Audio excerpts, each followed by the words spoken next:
1, 2, 3, 4. Screen time, screen time, screen time, screen time. It's my screen time too. Screen time. Hello and welcome to It's My Screen Time Too, the podcast where we review the programming the other critics ignore, stuff made for kids. Find out what to watch for family movie night, what to avoid altogether, and what you'll want to watch alone voluntarily. I'm Deborah. And I'm Katie. And I have 3 kids. They are 14, 11, and 11. And I have 2 kids. They are 6 and 9. Today, we are reviewing the new Apple TV Plus show, Time Bandits. We actually thought we were going to review Harold and the Purple Crayon, and I know that's what we said on our last episode when we signed off. But you guys, my kids totally staged a rebellion against going to the movie theater.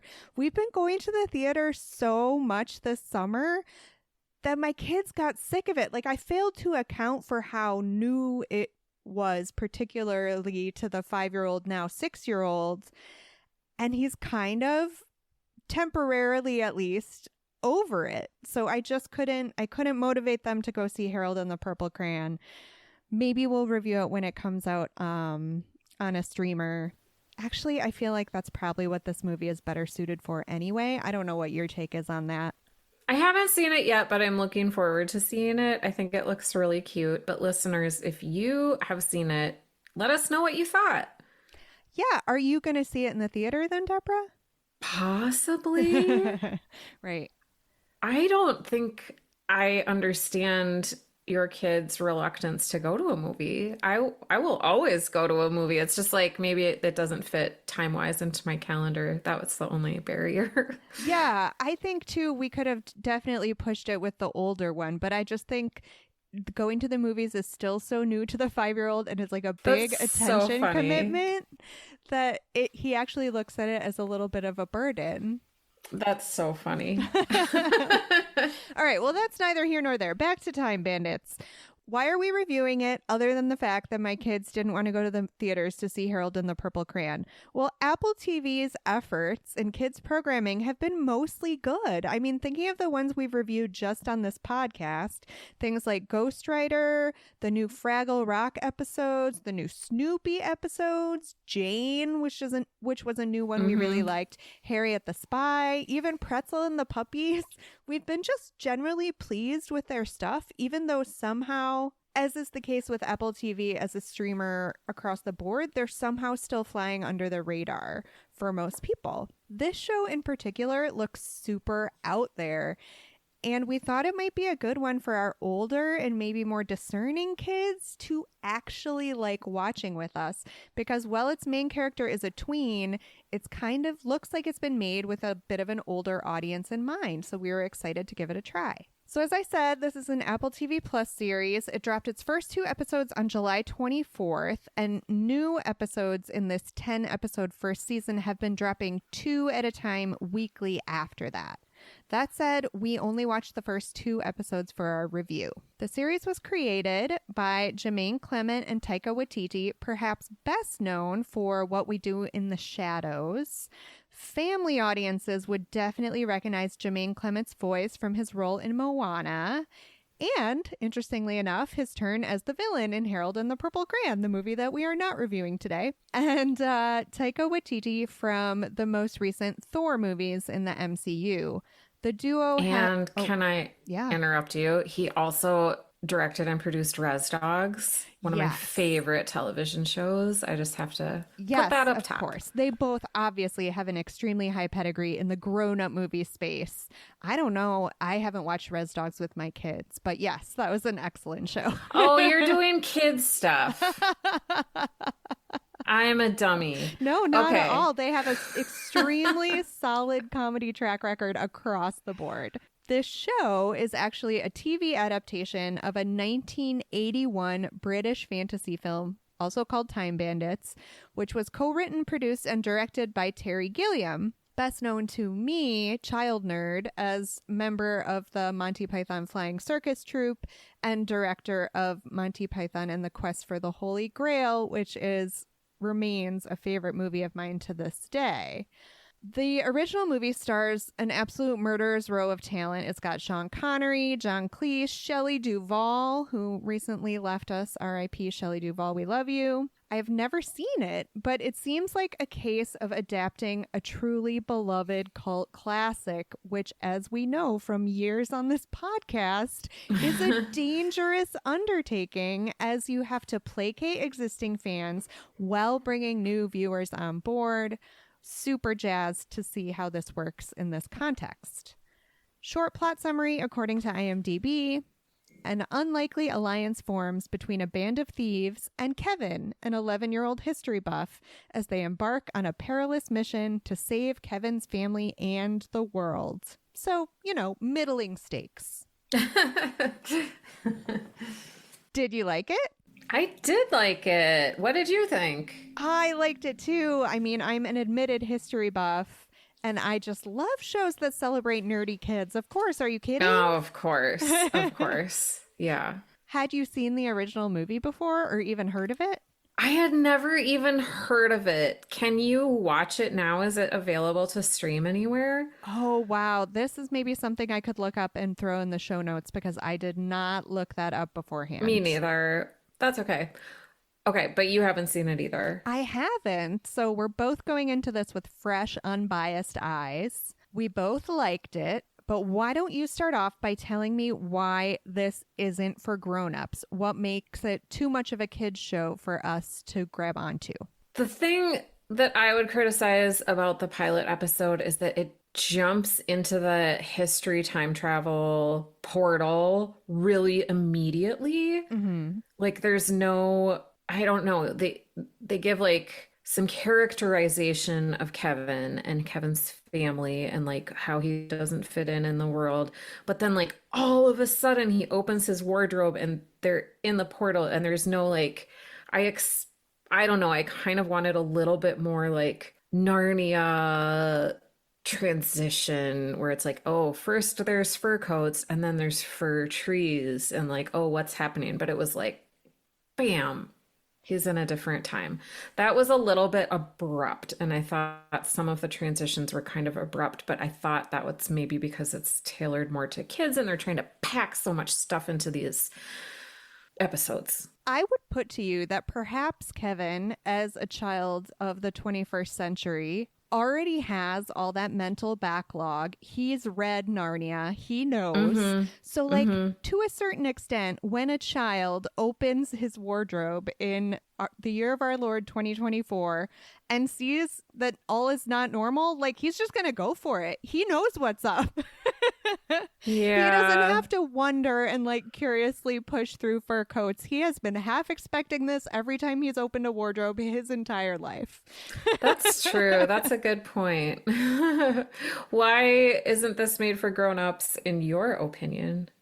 I think in our age of prestige TV, and particularly prestige TV shows that are made about historical time periods, we as grown-ups are led to expect a certain degree of, and I know we overuse this adjective, but grittiness and like, I hesitate to say realism because often these programs are depicting a time in the past when we wouldn't have known what it would really have been like, but there's been this attempt to like really get at the dirty underbelly of what, say, ancient Rome must have been like. So this show, while it's depicting an admirably, charmingly accurate version of history, as a child would have read in a history book, you're not going to get the whole life is nasty, brutish, and short that you would in a historical epic made for grown-ups. So that was the biggest kind of paradigm shift, I think, in watching this. All right. Why is this for grown-ups? Okay. I watched the second episode last night and like wanted to write down verbatim the whole dialogue about Wikipedia and Kevin's mistake.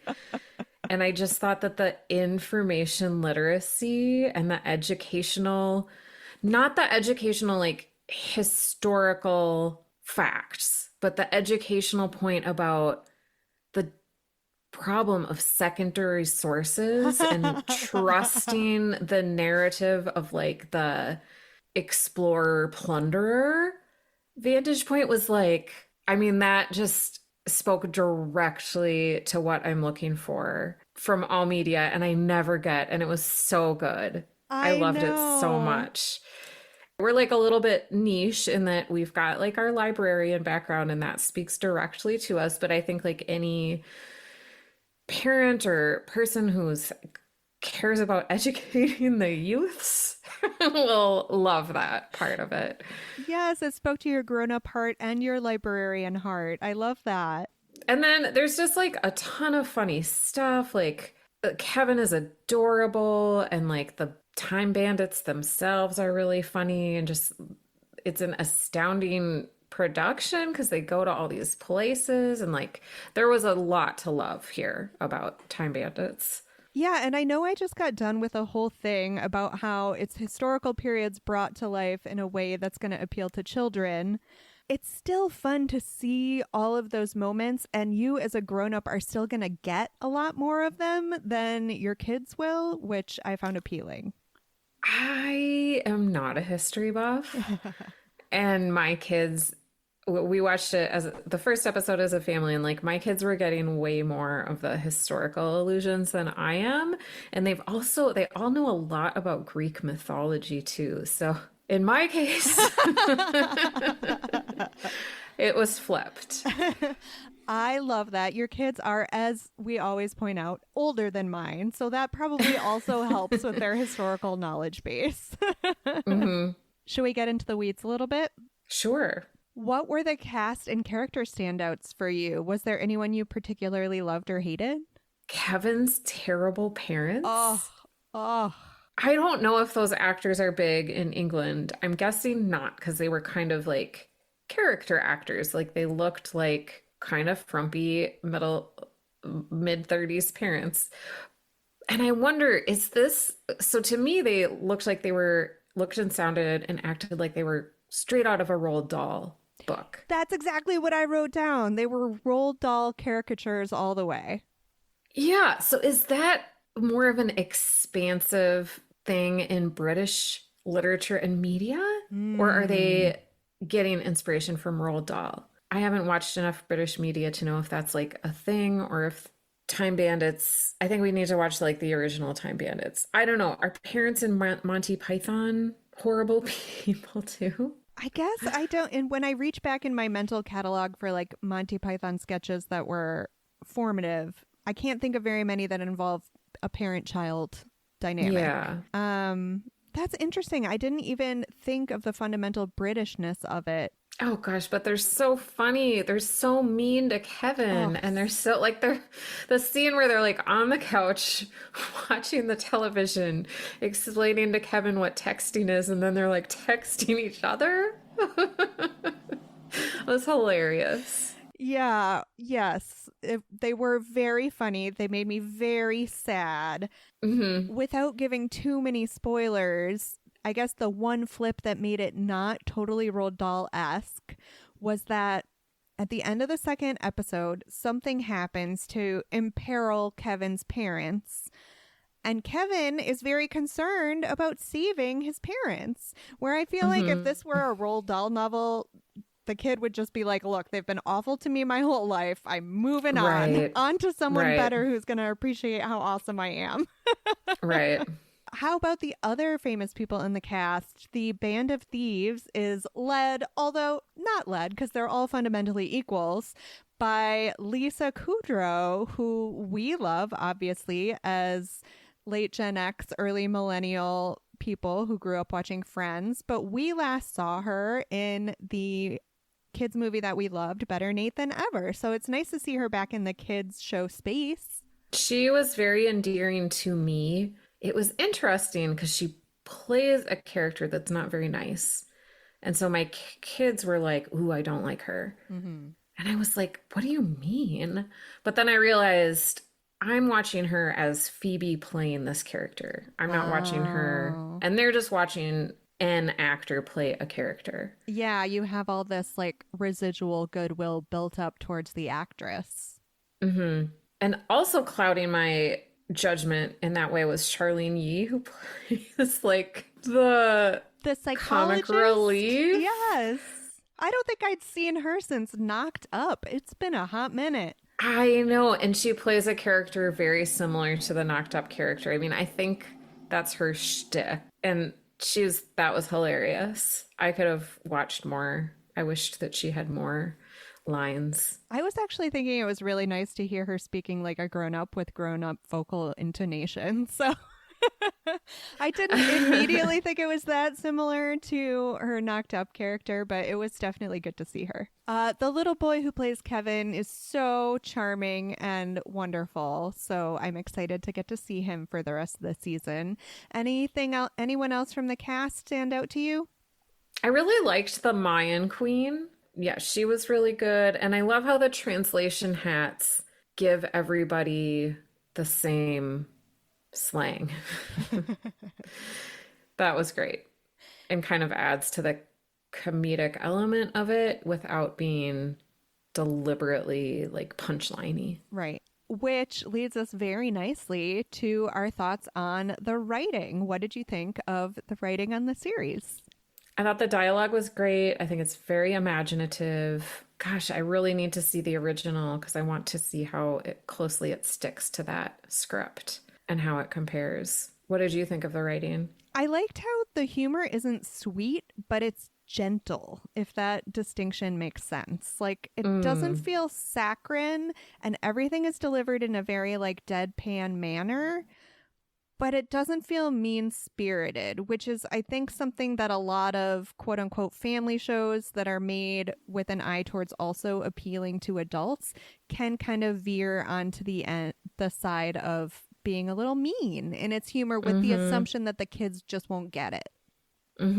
Right. And I don't think we see that here. And that's got to be a fine line to walk and difficult to do as a writer. So a brief moment of applause. What about the structure of the show?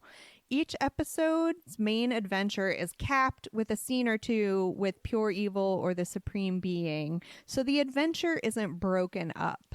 I thought that was the perfect amount of like the big bad characters, because even though the series will likely end up somehow being about the band of thieves having a confrontation with these guys, I didn't care about them so much. I don't know. How did you feel about that choice? I really didn't care about them very much at all. I mean, I loved Jermaine Clement as the evil guy, and I liked the scene setting down in the, I don't know, it seems like they're in hell or something. Right. But it was kind of like Fraggle Rock framing. Yes. Like these bookends that don't really matter, but they're a way for us to like stitch a through line from episode to episode. It's serialized, but not in a burdensome way, I guess is how I would put it. Speaking of serialization, I also really like that there was payoff. Just having watched 2 episodes, there was payoff from things in the first episode as early as the second episode. Again, trying to not give spoilers. At one point in the first episode, they meet Cassandra, Greek figure who is cursed to see the future but never be believed. She makes a prophecy. We see the payoff of that prophecy right away in the second episode. Someone in the first episode is sent from hell or the underworld to do something. We see the payoff from that right away in the second episode. It's not dragging it out in like the burdensome way that so much prestige television does, where they mention something in the first episode and then they make you sit through 8 episodes of filler to get to whatever it is they were talking about. I really appreciated that. Right. What did you think of the look of the show? Apple has money, and you can see it, right? It was a lot because they go from the inside of the Trojan horse to like the Ice Age to the Mayan temple. A lot of it has to be CGI created, right? But it looked good. It looked really good. Yeah, I loved the costumes. I thought it was really well done. I'm like super excited to see where the series goes and what other places the Time Bandits land in. Agreed.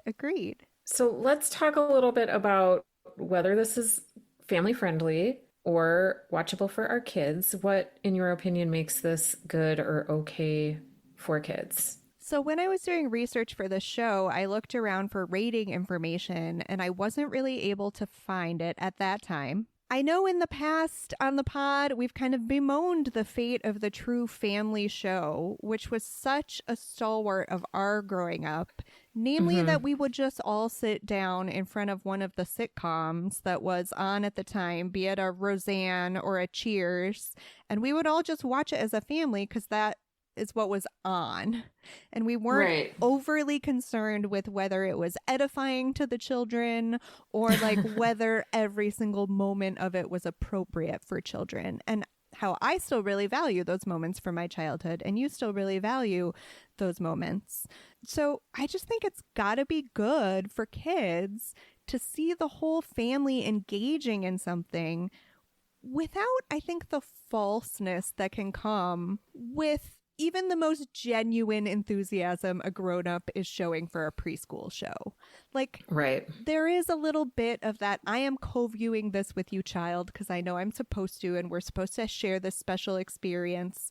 This doesn't feel like obligation co-viewing, and the kids have got to feel that on some level. Totally. I said last night to my family, I have to watch the second episode of Time Bandits. And Jeremy was like, oh, I'll watch it with you later. You got the husband in on it? That is like gold. Like and he meant for like grown up screen time, not family screen time. That is maybe the highest praise we could give right there. Right. So I thought it's probably like a little long and complicated for a younger child, but for school age kids, and I've got a middle schoolers now and a high schooler, so I thought it was great for my family's age ranges. Yes, that is one thing I wanted to levy as a criticism. I would have loved a half an hour runtime. Would have loved it. Instead, it's your standard 45 minutes. It doesn't seem to get too bloated and go over into the hour, but I just would have loved a tight 30-minute show. So anything that makes this inappropriate or bad for our kids? Well, along with what you were saying in terms of it being good for school-age children, there is some creepiness in the underworld scenes. Yeah. So if you have a kid that's super prone to nightmares from like just scary imagery, it is still presented in a funny way, but like there are demons with like weird faces, and that could be scary for younger kids. And there are more descriptions of violence than actual violence. So I wouldn't say it's overly violent, but again, if like that descriptive language is troubling to you, maybe something to watch out for if you're watching it with very young kids. Right, that boulder with the glowing red eyes. I can see having some light nightmares about that. Yeah. So what movie or show for grown-ups does this compare to? Remember Quantum Leap? Do I remember Quantum Leap in that I always hold it in my heart? Of course I do. Didn't it remind you of that, where they're like, they open the portal and it seems like they don't know where they're going or what time period they're going to be in or what kind of resources, internal resources they're going to have to draw from to survive. To be fair, that's just because they have a terrible map reader, but... Right. Speaking of the map, it also made me think a little bit of Goonies, even though that's not really an adult movie. It's an old movie though. Yeah. I just had historical epics on the brain. It of course made me think of one of my favorite historical epic shows, HBO's Rome. Oh. Which was very good, but again, that. like a very gritty take on what ancient Rome might have been like. It also, not so much a grown-up show, but it reminded me of the kind of whimsy of the historical episodes of Doctor Who, which are always my favorite episodes of that show. Were you able to cast the gritty HBO reboot, or was there anyone else you dreamt of seeing in any of these roles? I liked the casting. It's really hard to improve upon that. But you know how the show Atlanta is like really weird, and they'll do like a bottle episode that's like seemingly unrelated to the rest of the series? I have heard this, yes. I would love to see Kevin get dropped in with like the Atlanta crew, like Donald Glover's character, the actor who plays Paperboy, who's so good with the not just non-verbally being on screen and communicating so much. I just think that that would be a fun kind of mashup. I like Like, that. what if Kevin drops in through a portal and all of a sudden he's like with the Atlanta crew in, I don't know, rural England in the medieval times? That'd be fun. I also like the idea of dropping a kid who can't stop talking into like a setting that is sometimes more contemplative and just about the interior lives of the characters. And then you drop in this child that is just like constantly motor mouthing. I like that. Well, mine is a lot less creative than yours. I was struck. There is a character among the Time Bandits, and I can't believe I'm blanking on his name, but he's the master of disguise. He's an actor, but he's a very bad actor. And I just thought, in another world, that role was made for Alan Tudyk. Like, he should be playing that role. And the actor that they have playing it kind of looks like a younger Alan Tudyk with the way his hair is. So that's the only recasting that I had in mind. This is a tricky one because neither of us have seen the original, but do you think it was better when we were kids? For us, no, but I'm curious because it's based on a British movie. I am curious about what was happening overseas for kids in the like mid 1980s when we would have been prime to watch that movie. That's an interesting question. Listeners, if we have anyone from across the pond, hit us up if you have any answers to that one. The kids movie from our childhood that I kept thinking of that just like sucked me in and held me in its fantastical grip for so long was The Neverending Story. Because I feel like there's some aesthetic similarities there. And truly the thing missing from The Neverending Story was as appealing as it was to kids at that time. There was seemingly nothing there for grown-ups. Like, I don't know a single boomer parent who is like, oh, I watched The Neverending Story 80 bajillion times with my child and I loved it, you know? Right. So I think in that sense, in that they've brought something that's so charming for kids and then also given it this extra layer that's for grown-ups is something that we really didn't have. Would you watch this alone voluntarily or would Jeremy get mad? I think I totally would. I really want to watch the rest of the series, but it was good enough that I think I can find some other people in my family to finish it with me. I have the exact same opinion. So with that in mind, ratings? 5. 5 stars. So fun. See it or skip it? Definitely see it. Definitely see it. Thanks for listening to our review of Time Bandits. Next week, we'll be back with a conversation about screen time in the news. If you enjoyed our show today, please recommend the show to one friend you think would enjoy it too. We love growing our community of parents for sanity in screen time. If you don't want to miss our up-to-the-minute thoughts about screen time, you can head over to our website, myscreentime2.com, and subscribe to our updates. Tune in next time for more real talk about the movies and TV we watch with our kids because we have to and sometimes because we like to. Bye. Bye. Screen time, screen time.